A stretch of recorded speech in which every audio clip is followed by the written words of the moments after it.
नमस्कार। आज हम सोराइसिस के बारे में जानकारी लेंगे।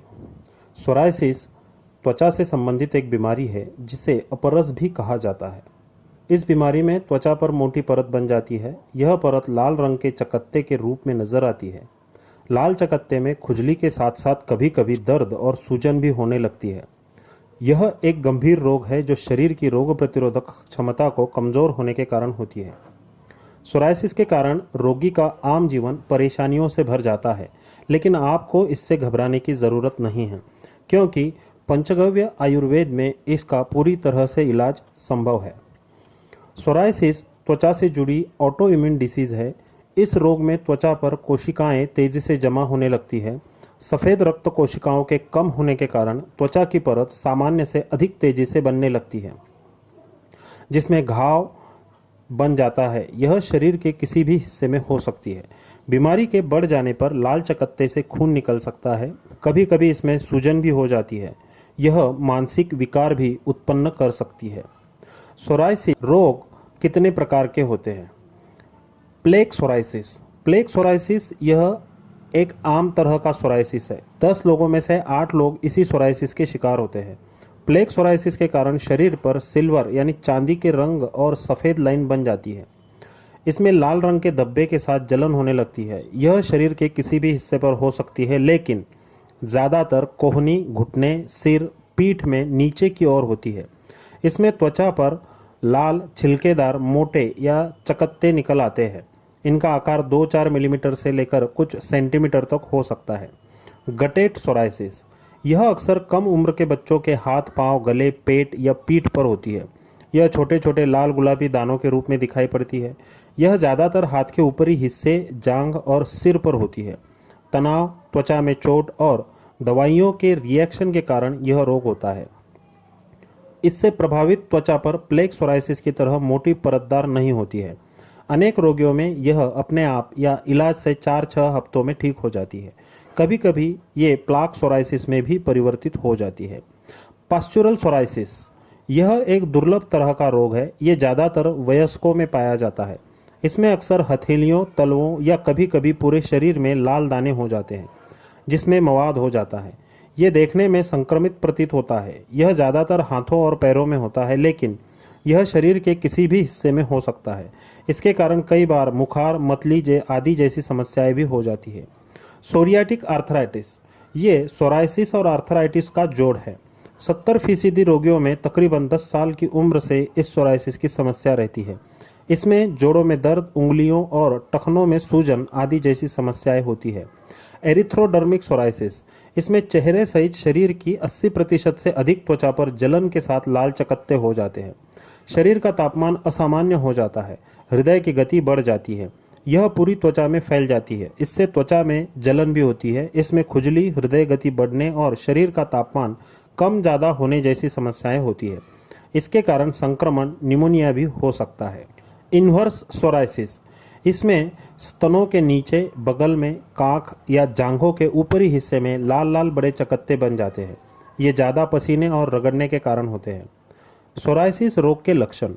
सोराइसिस होने पर त्वचा पर सूजन के साथ लाल चकत्ते होना, लाल चकत्तों पर सफ़ेद पपड़ी जैसी मृत त्वचा होना, रूखी त्वचा होना और उसमें दरारें पड़ना, खून निकलना, त्वचा के चकत्तों में दर्द होना, चकत्तों के आसपास खुजली और जलन महसूस होना, नाखून मोटे और उनमें दाग धब्बे पड़ जाना, जोड़ों में दर्द और सूजन होना। सोराइसिस के कारण। सोराइसिस रोग प्रतिरोधक क्षमता के कमजोर होने से होता है। जब शरीर की रोग प्रतिरक्षा शक्ति कमजोर हो जाती है तो नई कोशिकाएं तेजी से बनने लगती है। यह त्वचा इतनी कमजोर होती है कि पूरी बनने से पहले ही खराब हो जाती है। इसमें लाल दाने और चकत्ते दिखाई देने लगते हैं। आनुवंशिक रूप से यह एक आनुवंशिक बीमारी है जो परिवार में पीढ़ी दर पीढ़ी एक से दूसरे को होती रहती है। अगर माता पिता में से किसी को यह रोग है तो बच्चों को यह रोग होने की संभावना 15% तक बढ़ जाती है। अगर माता पिता दोनों को यह बीमारी है तो बच्चों को यह रोग होने की संभावना 60% बढ़ जाती है। इन्फेक्शन। कई बार वायरल या बैक्टीरियल इन्फेक्शन भी इस रोग का कारण बनता है। यदि आप गले के अलावा त्वचा के इन्फेक्शन से पीड़ित है तो ये सोराइसिस से ग्रस्त हो सकते हैं। यदि आपके घर में कोई व्यक्ति इस बीमारी से पीड़ित है तो यह समस्या आपको भी हो सकती है। सोराइसिस होने के अन्य कारण: त्वचा पर कोई घाव जैसे त्वचा का कट जाना, मधुमक्खी काट लेना या धूप में त्वचा का झुलसना, यह सोराइसिस होने का कारण बन सकता है। तनाव, धूम्रपान और अधिक शराब का सेवन करने से भी सोराइसिस हो सकता है। शरीर में विटामिन डी की कमी होने एवं उच्च रक्तचाप से संबंधित कुछ दवाइयां खाने से भी यह रोग होता है। सोराइसिस से प्रभावित होने वाले अंगों में हथेलियां, पांव के तलवे, कोहनी, घुटने। सोराइसिस पीठ पर अधिक होता है। सोराइसिस किसी भी उम्र में, नवजात शिशुओं से लेकर वृद्धों में कहीं भी कभी भी हो सकता है।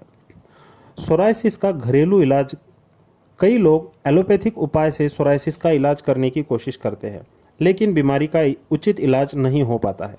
ऐसे में आयुर्वेदिक उपाय ज़्यादा बेहतर परिणाम दे सकते हैं। आप ये आयुर्वेदिक उपाय कर सकते हैं। हल्दी और गुलाब जल से सोराइसिस का इलाज: हल्दी और गुलाब पानी का लेप बना लें, इसे रोज सुबह शाम लगाएं, इससे सोराइसिस का उपचार होता है। फिटकरी: फिटकरी भी सोराइसिस का उपचार में प्रयोग की जाती है। फिटकरी के पानी से आप हर रोज नहाएं या प्रभावित अंग को 15 मिनट तक फिटकरी के पानी में डुबोए रखें। एलोवेरा के ताज़े पत्ते का गूदा निकालकर प्रभावित स्थान पर लगाएं। आपको हल्के हाथों से मालिश करना है। रोज ऐसा करने से खुजली में आराम मिलता है। सोराइसिस में आपका खान पान: पोषण वाला भोजन नहीं खाने से भी इस रोग का खतरा बढ़ जाता है। इसके अलावा तनाव और मानसिक विकार होने, शराब और धूम्रपान जैसी आदतों से भी सोराइसिस बढ़ सकता है। इसलिए सोराइसिस में आपका खान पान ऐसा होना चाहिए: पौष्टिक भोजन का सेवन करें, हरी सब्जियों का और फलों का अवश्य सेवन करें, शराब, धूम्रपान आदि से दूर रहे। सोराइसिस में आप तनाव मुक्त जीवन शैली जीने की कोशिश करनी है। त्वचा को सूखा रखने की कोशिश करें। सूरज की तेज रोशनी से त्वचा की रक्षा करें। डॉक्टर की सलाह के बिना कोई भी दवा न ले। दवा का साइड इफेक्ट भी सोराइसिस का कारण बनता है। दर्द निवारक दवाएं, मलेरिया, ब्लड प्रेशर कम करने की दवाएं लेने से सोराइसिस की बीमारी हो सकती है। अगर बीमारी पहले से है तो इन दवाओं से वो अधिक बढ़ सकती है। शराब और धूम्रपान: जो लोग नियमित रूप से शराब और धूम्रपान लेते हैं उनको इस बीमारी का खतरा बहुत ज़्यादा बढ़ जाता है। कुछ स्थितियों में त्वचा में चोट लगने से उसके आसपास की जगहों पर यह बीमारी हो सकती है। आयुर्वेद के अनुसार सोराइसिस होने का कारण वात और कफ दोष होता है और वात और कफ दोषों में आयुर्वेद के काफ़ी सारे जो योग है वो बहुत प्रभावी होते हैं। सोराइसिस का पंचगव्य आयुर्वेद से इलाज: पंचगव्य आयुर्वेद में सोराइसिस का 100% इलाज संभव है।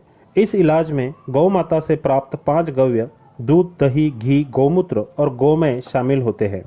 इनके साथ 16 प्रकार की जड़ी बूटियां और चोप चिन्यादि चूर्ण, लौह भस्म, वंग भस्म, ताप्यादि लौह, गंधक रसायन, स्वर्णमाक्षिक भस्म, समीरपन्नग रस, पंचनिम्बादि वटी, आरोग्यवर्धिनी वटी, इनका इस्तेमाल किया जाता है और लगाने के लिए चर्मरोग नाशक तेल का उपयोग किया जाता है।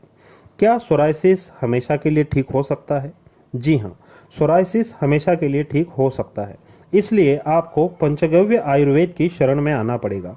इसी के साथ आपको खान पान और जीवन शैली में भी बदलाव करना होगा। नियमित योग और प्राणायाम भी करना होगा। यदि आप ये सब करते हैं तो आप सोराइसिस से छुटकारा पा सकते हैं। यदि वीडियो अच्छी लगी तो लाइक, शेयर और सब्सक्राइब ज़रूर करें। धन्यवाद।